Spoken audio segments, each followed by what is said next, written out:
Paul George is opening up after he signed his deal with the Philadelphia 76ers that he felt disrespected by the Los Angeles Clippers' first offer.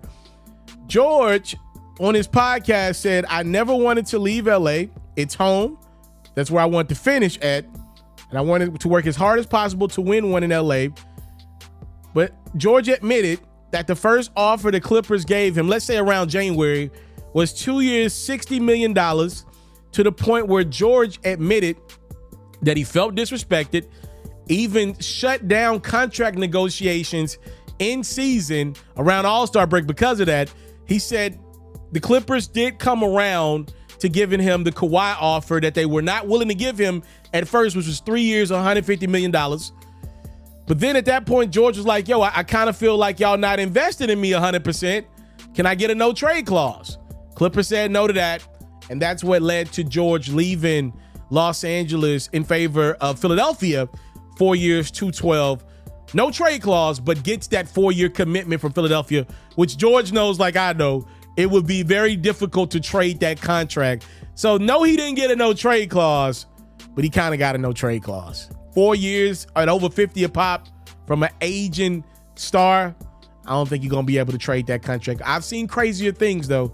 So I thought this was an interesting conversation that George had on his podcast. I knew he was going to have some type of conversation about his free agency. I just didn't know how detailed he would go.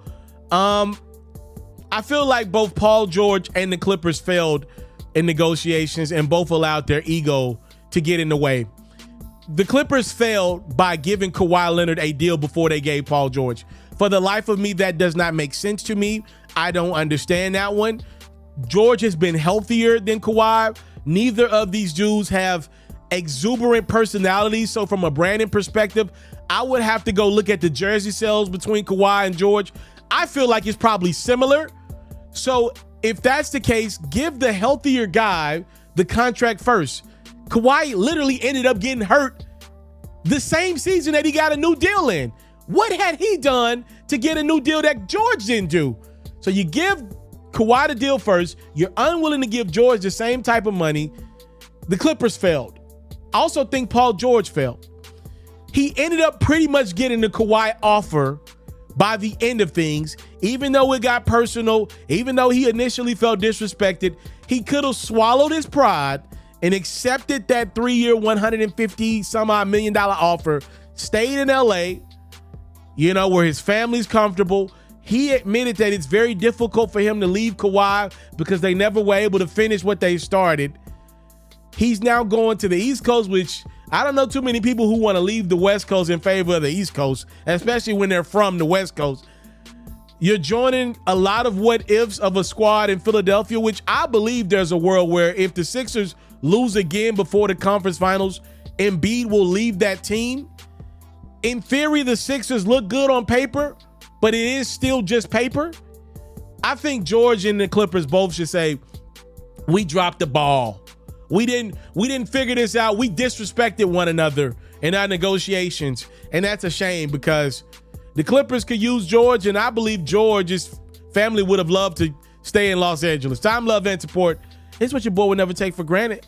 Paul George opens up about his decision to leave the Los Angeles Clippers after he ended up getting an offer that was pretty much what he wanted out of the gate.